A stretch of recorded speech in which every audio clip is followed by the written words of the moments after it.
अस्सलाम वालेकुम व्यूवर्स, उम्मीद करता हूँ आप सब खैर आफियत से होंगे। आप देख रहे हैं मेरा गल्फ़ जॉब चैनल। आप सबको मालूम है कि मैं सऊदी कौंसलेट कराची की अपडेट आप लोगों से शेयर करता रहता हूँ हफ्ते में एक या दो बार। जैसा कि आपको पता है कि जब भी कोटा सिस्टम लगता है तो उसमें मुख्तलिफ़ किस्म की इंफॉर्मेशन जो है वो पास होती है ड्रॉप बॉक्स वालों से हमें। आज की इस इन्फॉर्मेशन में मैं आपको बताऊंगा कि सऊदी कौंसलेट में कोटा सिस्टम क्या है। आजकल अगर आपका पासपोर्ट जमा हो रहा है तो कितने दिन के बाद आपका वीज़ा लग सकता है।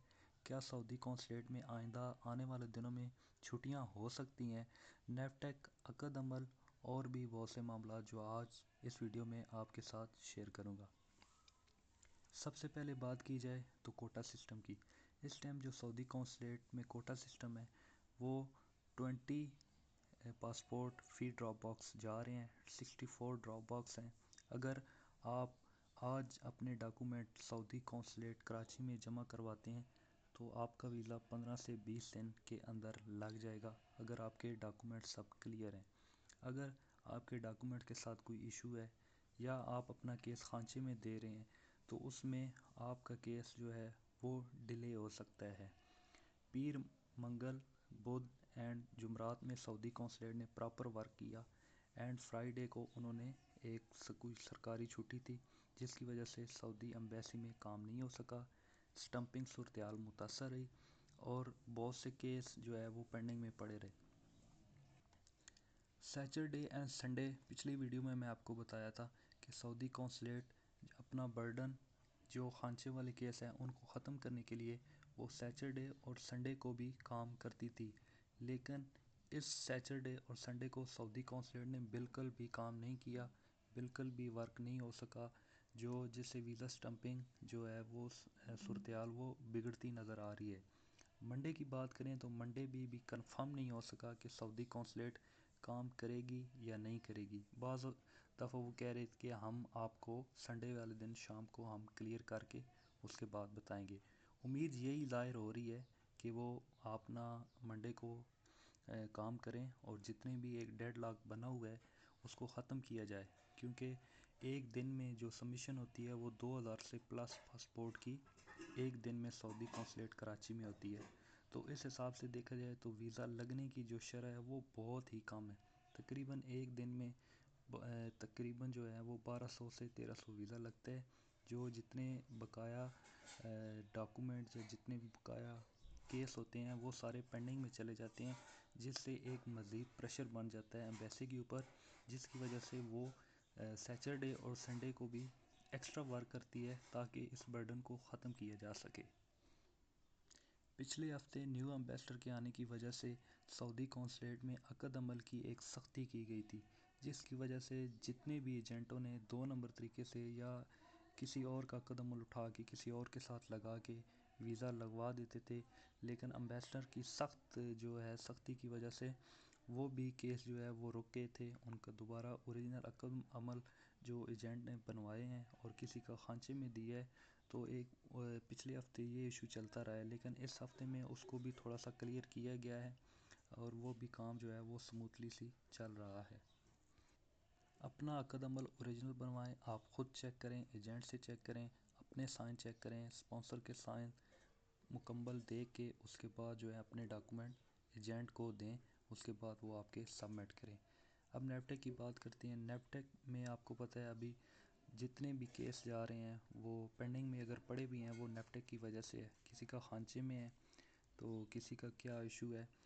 कोशिश किया करें अपना जो भी डॉक्यूमेंट है उसको वीज़ा डॉक्यूमेंट एम्बेसी भेजने से पहले उसको क्लियर करें। ख़ुद आप जो है विजुअल उसकी देखें कि मेरे डॉक्यूमेंट पूरे हैं। हम भी आपको आगाह करते हैं, आप ख़ुद भी देख लिया करें कि बाद में आपके डॉक्यूमेंट एम्बेसी चले जाएं, वहाँ से एजेंट कहे कि ये मसला है तो आपके इतने पैसे लगेंगे, आपका काम मैं 10 दिन में करवा दूंगा। आपको बार बार बता रहा हूँ जितने भी खांचे वाले केस होते हैं वो डिले ही होते हैं। वो ऐसा नहीं है कि कोई कभार 100 में से 4-5 ऐसे होंगे जो जल्दी वीज़ा स्टम्प हो जाते हैं, लेकिन अक्सर जितने भी देखा है वो डिले ही होते हैं, क्योंकि कोटा सिस्टम है उसकी वजह से आपका पासपोर्ट का नंबर ही नहीं आता है। जब नंबर आता है तो आगे वो ऑब्जेक्शन लगा देते हैं, वही पासपोर्ट आपका उठा के آپ کے ڈراپ باکس والے کو واپس کر دیا جاتا تھا، اور پھر ایک لمبا چوڑا ایشو بن جاتا ہے اور پھر وہ خانچے میں جاتا ہے، تو اس کے بعد جو ہے وہ مزید ڈیلے ہوتا ہے۔ خانچے سے بچیں، اپنے ڈاکومنٹ مکمل کریں، اس کے بعد ایمبیسی بھیجیں اور جلد سے جلد اپنا ویزا لگوائیں اور آپ ٹریول کر جائیں سعودی عربیہ۔ پیر سے لے کے فرائیڈے تک یہی کوٹا رہے گا۔ ہر ویک کے اینڈ پہ سعودی قونصلیٹ سے ہمیں بتایا جاتا ہے کہ آئندہ والے ہفتے میں کیا لائے عمل ہے، کتنا کوٹا رہے گا۔ تو اس ہفتے میں انہوں نے یہی بتایا ہے کہ آئندہ والے ہفتہ جو ہے وہ آ رہا ہے، اس میں آپ کے جو ہے 20 ہی ڈراپ باکس ہیں، 20 کے حساب سے جمع ہوں گے پاسپورٹ۔ اینڈ دین آپ کو پتہ ہے نیکسٹ ویک جو ہے وہ رمضان بھی ہے، رمضان کی وجہ سے بھی ویزا اسٹمپنگ متاثر ہو سکتی ہے۔ ہم نے پوچھا ہے کہ رمضان میں کتنی جو ہے وہ اس کی لمٹ ہوگی، لیکن انہوں نے کچھ بتایا نہیں ہے۔ وہ امید ہے کہ فرائیڈے ہمیں شام کو بتا دیں، ہم آپ کو آگاہ کر دیں گے کہ جو ہے رمضان میں کوٹا سسٹم کتنا ہوگا۔ میں بھی ہو سکتا ہے کہ وہ 10 کا کر دیں، کیونکہ سبمیشن بہت زیادہ ہے جس کی وجہ سے وہ تھوڑا سا جو ہے کوٹا سسٹم کم کر دیں۔ آپ سے بار بار یہی گزارش ہے کہ اپنے ڈاکومنٹ کلیئر کروائیں اور 15 سے 20 دن کے اندر آپ کا ویزا لگ سکتا ہے۔ نیفٹیک کے جتنے بھی کیس ہیں، نیفٹیک کے حوالے سے یہی ہے کہ اگر آپ کا نیفٹیک ہے تو آپ نیفٹیک کو اپنے کو کلیئر کریں، اس کا سرٹیفکیٹ لیں، آن لائن چیک کریں، اس کے بعد وہ ایجنٹ کو دیں اور اپنے ڈاکومنٹ کروائیں۔ نیفٹیک اتنا مشکل نہیں ہے، جسٹ وہ آپ کی پریفر کرتے ہیں آپ کی فیس کو، آپ کی جو $50 کی فیس ہے اس کو پریفر کرتے ہیں۔ آپ کانفیڈنس سے جائیں، وہاں آپ اپنا ٹیسٹ دیں، آپ کا پریکٹیکل ہوگا، تو اس کے بعد آپ کو وہ پاس کر دیں گے۔ جن بھائیوں کی بھی ایکسپائر میڈیکل ہیں، ایکسپائر میڈیکل سعودی قونصلیٹ کراچی میں ہے، وہ چل جاتا ہے، ایکسپائر میڈیکل پہ بھی ویزا لگ جاتا ہے۔ جبکہ سعودی قونصلیٹ اسلام آباد میں ایکسپائر میڈیکل والے جتنا کیس ہیں ان کے ویزے نہیں لگتے، وہ سارے آبجیکشن میں آ جاتے ہیں۔ اور جن بھائیوں کے ایکسپائر میڈیکل ہو گئے ہیں سعودی قونصلیٹ کراچی میں، وہ بالکل بھی پریشان ہو، ایجنٹ سے بات کر لیں، اس کا کچھ خانچہ لگتا ہے تو وہ اپنا کیس خانچے میں دیں اور اپنا ویزا وہاں سے جلد لگوا سکتے ہیں۔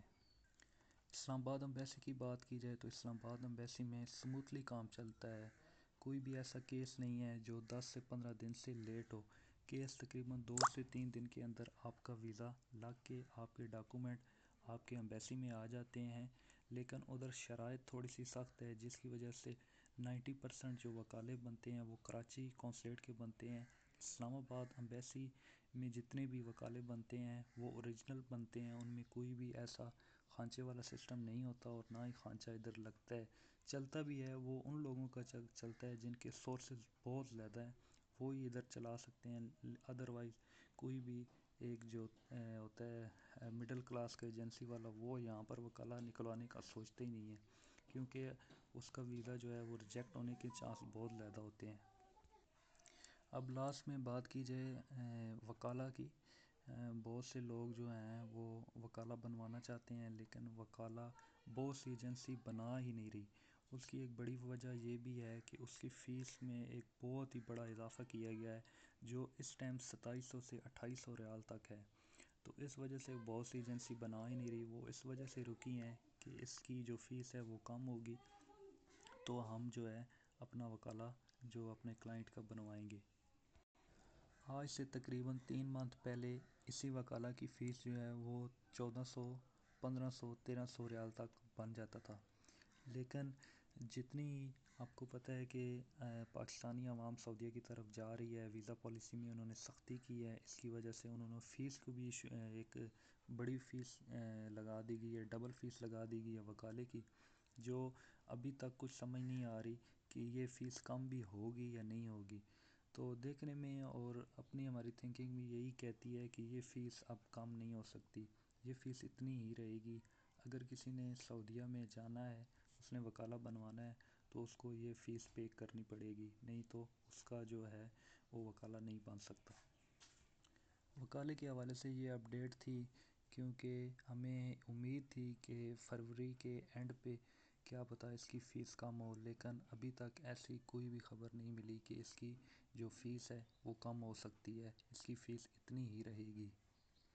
یہ تھی اپڈیٹ وکالہ کی۔ اور سعودی قونصلیٹ کراچی اسلام آباد کی۔